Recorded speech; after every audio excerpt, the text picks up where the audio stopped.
명조선시대 최고의 성군이라고 하는 세종대왕에 대한 글은 잠옷 부담이 됩니다. 이분이 이룩했다는 한글에 대해 반론할 내용이 많기 때문입니다. 이번의 이야기 속으로 들어가 봅시다. 세종대왕의 공격 중 훈민정음 한글과 산스크리트로 한자를 밝혀보겠습니다. 훈민정음 한글. 훈민정음 창제의 목적을 우선 인용합니다. 나라의 말이 중국과 달라 문자로 서로 통하지 않아 훈민정음인 한글을 창제했다고 했습니다. 창제라는 것은 세종대왕이 한글을 만들었다는 얘기이기도 합니다. 그런데 웃기지 않습니까? 한반도의 우리나라의 말이 현 차이나 중국과 달라 문자로 서로 통하지 않아 불쌍한 백성들을 위해 글자를 만들었다고 했습니다. 우리의 말이 현 차이나와 달라 과연 국민이 서로 소통되지 않아 불편했다고 합니다. 저는 하나도 불편하지 않습니다. 그러면 훈민정음 언어에서 얘기하는 중국과 현재의 중국의 가면을 쓰고 있는 차이나와는 다르다는 것입니다. 역사 속의 중국은 역사 속의 한국인과 살을 비비고 살 정도로 가까이 있어야 서로 의사소통이 되든 안 되든 결정나는 것입니다. 그러면 과연 훈민정음 언어에 등장하는 중국의 정체는 무엇일까요? 충청도 충주를 중국 역사 속에 등장하는 중언이라고 합니다. 훈민정음이란 백성을 가르치는 바른 소리입니다. 즉 글이 아닌 소리와 관련되어 있습니다.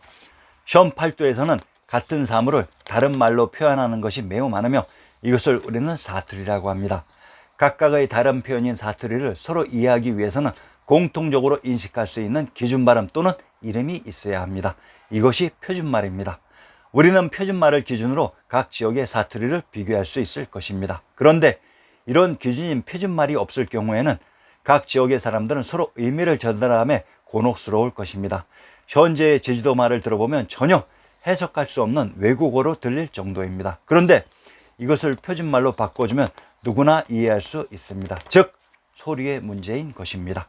전 세계의 국명과 지명은 모두 한글과 관련되어 있습니다. 그러면 세종대왕 이후 무수히 많은 한국인들이 외국으로 나아가 이들 국명과 지명을 만들었을까요? 천만의 말씀입니다. 우선 중국의 정체부터 밝혀봅시다. 고승전에 중인도를 중국이라고 합니다. 이제 대당서역기를 한번 살펴봅시다. 대당서역기에서는 중천축국을 중국이라고 합니다. 그러면 천축국이 인도이고 중국이었던 것입니다. 현재의 인도를 중국이라고 불렀는가요? 아니면 현재의 중국을 인도라고 불렀는가요? 그러면 전부 조작인 것입니다. 역사 속 중국의 지명을 신증동국 여지승남에서 찾아봅시다. 전라도 장흥, 함경도 정평, 평안도 정주는 정주의 군명이 중복되는 동일한 지명으로 정주의 군명 귀주는 김수로왕의 무대 기송을 포함하는 지역이었던 것으로 함경도 정평의 군명 중산이란 이것이 중국으로 신시계천의 무대 천하의 중심 천부가 있었던 경도인 서울의 중심부를 천하의 중심인 중국이라고 불렀습니다.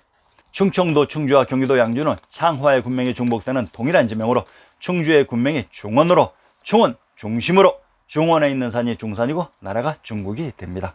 충청도 충주의 연혁을 인용합니다. 본래는 임나국이었는데 백제의 영토가 되어서는 낭자곡성이라 하였다고 했습니다.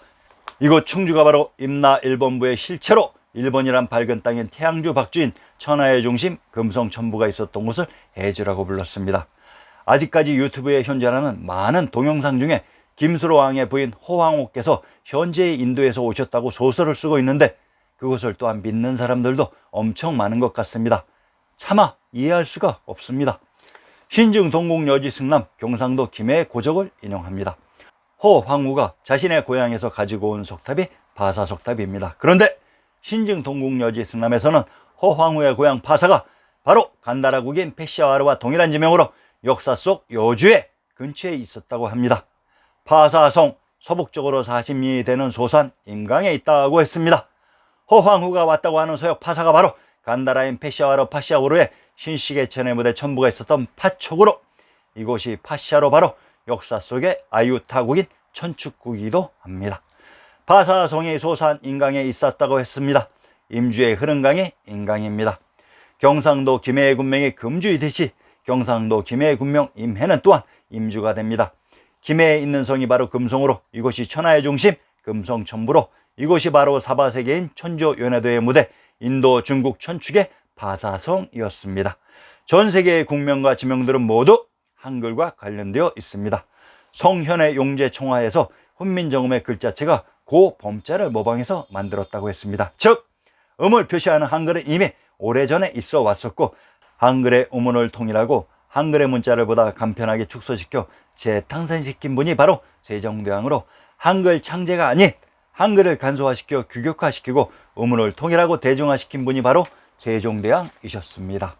천하의 중심 금성청부가 있었던 곳이 중국으로 조선 각 지역의 방언과 사투리들을 첨부가 있었던 중국을 기준으로 서로 의미가 통하도록 음운을 통일시켰고, 한글의 문자를 현재에 맞게 간소화시켜 국민들이 쉽게 배울 수 있도록 만드신 분이 바로 세종대왕이십니다.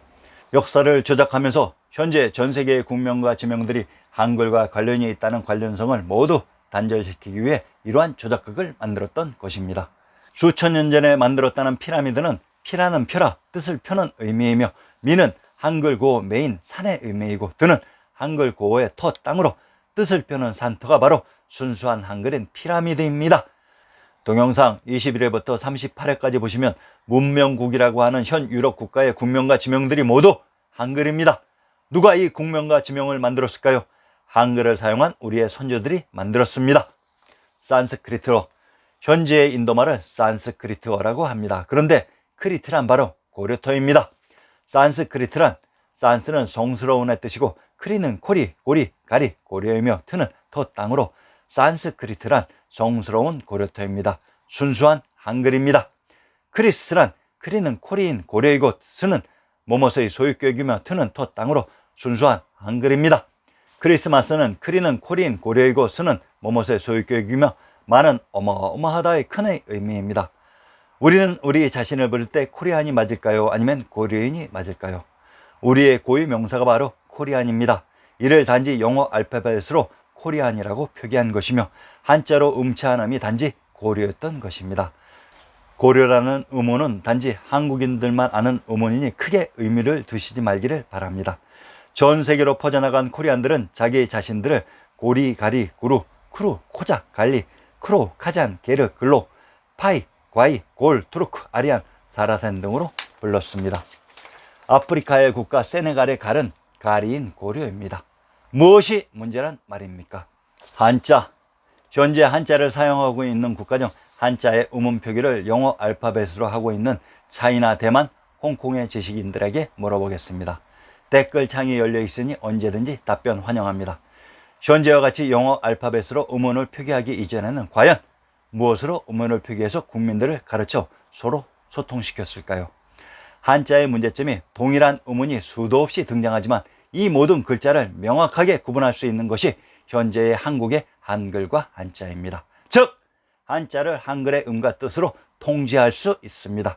예를 들면 한자 음운 천의 경우 약 85개의 글자가 있습니다. 내천, 한올천, 일천천, 샘천 등 다양하지만 이렇게 뜻과 음이 명확하게 구분됩니다. 그런데 한자를 표면에 표기하지 않은 상태에서 현 차이나와 대만, 홍콩에서는 이것이 가능한지요? 앞으로 한자가 자신들의 글자라고 말 함부로 하지 말기를 바랍니다. 한자는 우리의 글자입니다. 아리아넥스도 현 북경어를 할 줄 알지만 25년 전 처음 언어를 배웠을 때 상당히 이상하다고 생각했습니다.